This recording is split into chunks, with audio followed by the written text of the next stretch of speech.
All right, we'll get started with Aaron, who has the first question. We'll start with Meredith. She's immediately to your right against the wall. Aaron, a little bit of a tweak to the batting order. You have Stanton behind Chisholm. Just what went into that thought process? Really just trying to be a little more balanced, with them doing a bullpen day. And this being more in line with kind of what I've done all year. Like say we're facing a right-handed pitcher. Just this is kind of the rollout. But today against a bullpen day, just trying to net a bat or two that's not a favorable spot for them. Other questions? We'll go to Laura. She's in the fourth row. Heavy bullpen usage and even bullpen games aren't really uncommon in baseball, but is there something about the way the Dodgers do it, whether it's the variation of looks or the talent level or how these guys are deployed, that you think has made them specifically effective in the playoffs? I mean, obviously they're very good, right? Not necessarily. I think they had in the last series they had a dominant one and then less of one than maybe the next time. Look, they have a lot of good arms over there, a lot of good talent. Guys that have different strengths, but we've seen that over the years too with with the Tampas when they've done it a lot and leaned on it a lot, or other clubs that will go through those situations. We saw with Detroit, a lot at the back end of the year and in their playoff run. So it's not foreign or uncommon in the game, like you said. It creates challenges, but hopefully we can counteract it. Second row on the left, Peter. Aaron, about an hour ago, Anthony Rizzo was asked about calling a team meeting before Game 3. I'm interested to know just what has his leadership meant, in the years you've had him, and what's he been like in the clubhouse? Yeah, a lot. I mean, he's such a gamer. I've used the word a lot the last couple of days. His moxie, with what he's been through on the injury front the last couple of years, and then obviously going through and playing with a broken hand and playing so well, he's just got a knack for raising his level in the biggest moments, and the toughness and moxie he's playing the game with right now is admirable and fun to witness, and he's just one of the beloved guys in there. We've talked about the closeness of this group, and he is one of the leaders of that, and he's been a lot of fun to be around. Other questions for you? We'll go to Tim in the third row.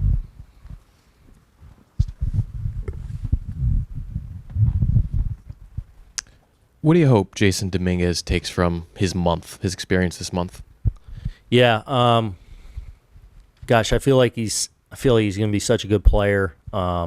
He's missed for being a young man and getting to the big leagues at such a young age. He's also missed a lot of time. So there's always the valuable experience of the irreplaceable value of playing, right? Whether it's winter ball, the in-season stuff, the spring training work you do, but also being around this and being around, veteran great players, seeing how they prepare, seeing how they go about things.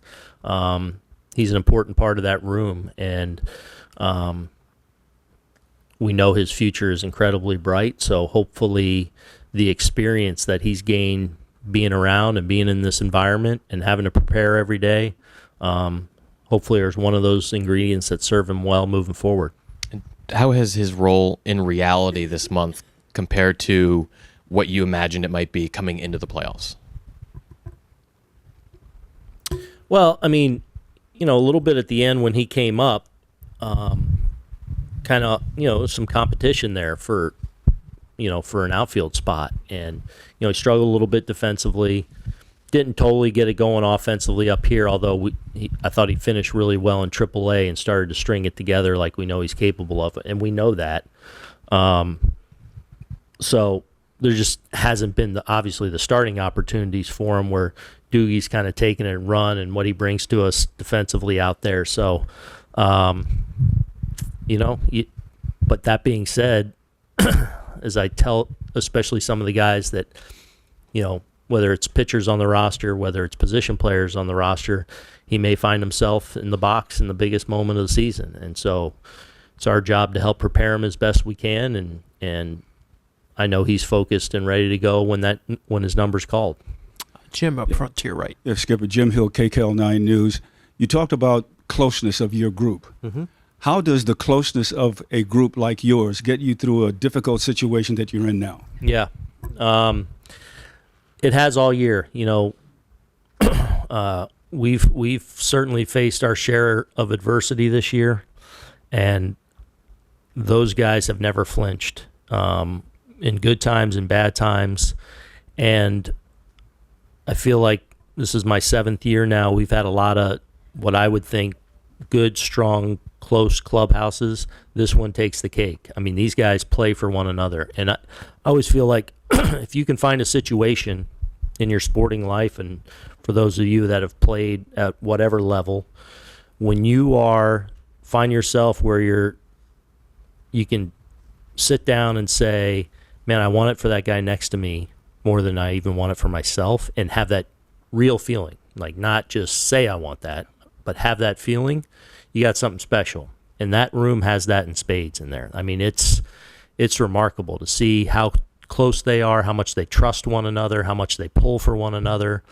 And it's served them well as we've gone through highs and lows of the season, and hopefully it'll serve us well, as we're down in this series. Thank you. Mm-hmm. Other questions for Aaron? Barry?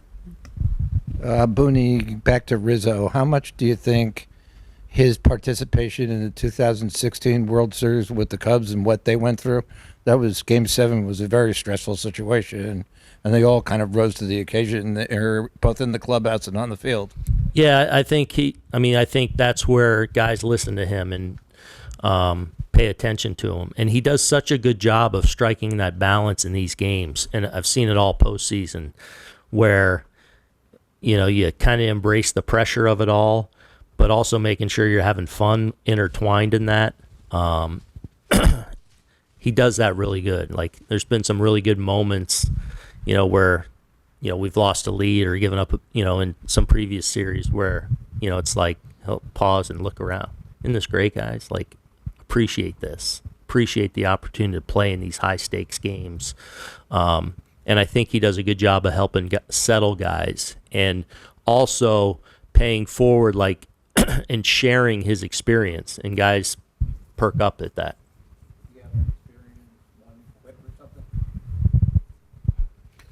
I just more when I go out to the mound and, we just took a little gut punch within a game, and just how much he embraces that too. Like, this is all part of it, boys. Like, enjoy it. And I think it helps settle guys. Far back on your right, Tyler. Boone, like every manager, your moves are scrutinized this time of year, all times of year. When you were a player or a fan or an analyst yourself, where did you fall in that sort of scrutinizing the manager, blaming the manager sort of spectrum? And what's your perspective on it now? I don't know. I mean, we all have opinions or thoughts about what we would do or should do. It's one of the beauties of the game, but every move, if it works, it was the right move. If it didn't, it wasn't, and that's not necessarily true either. This game is gray and debatable, and, the biggest thing is I want to be prepared to make the best decisions possible for our team. I'm confident that I do that and do it at a high level. When you watch other games now, other managers, or even other sports, do you try to think along with the coaches and managers? Sure. But you also never have the full story either. You never have the full context of anything, whether it's in a season, in a playoff series, whatever it may be. So I think being in this chair, you understand that, maybe just casually watching a game, I would have done this, but I don't know everything either that they clearly know. Take a last question from Mike, the third row on your right.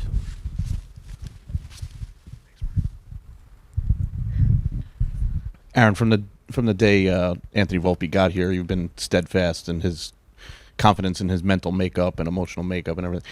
Just how do you think he's handled his first postseason, and what have you seen in him as far as his, for his long-term career, what he's gone through here and what this postseason has. Yeah, I been think for he's him? been excellent. I looked up and he's definitely hit better than his numbers would even suggest. Like, I think everyone that's watched every one of our games, you see his at-bats game in and game out. They've been excellent. And I think he's grown a lot this postseason. Not surprised by the mental toughness he's shown. And hopefully this is also a little bit of a springboard for him growing on the offensive side of the ball too. I really go back to, his year where, again, a little bit up and down offensively. But I feel like he's made some necessary adjustments that are really going to serve him well moving forward, that eventually are going to take him to another level offensively. I'm even confident that he's made some of those final adjustments or later adjustments, even going into the Kansas City series. I go back to the week leading up to that. I felt like, bam, he did some really good things that set him up for success going into that series, and we've seen really consistent at-bats from him. And I think that's all part of the growing process. His defense has been there since day one, since he got to the big leagues. The offense, I truly feel like we're going to look up in a couple of years and see a really, really strong offensive player. It doesn't always happen in a meteoric rise for some people, but I feel like he's moving the needle in a really good way, and I feel like this playoff is showing that a little bit. Aaron, thanks so much. Appreciate it.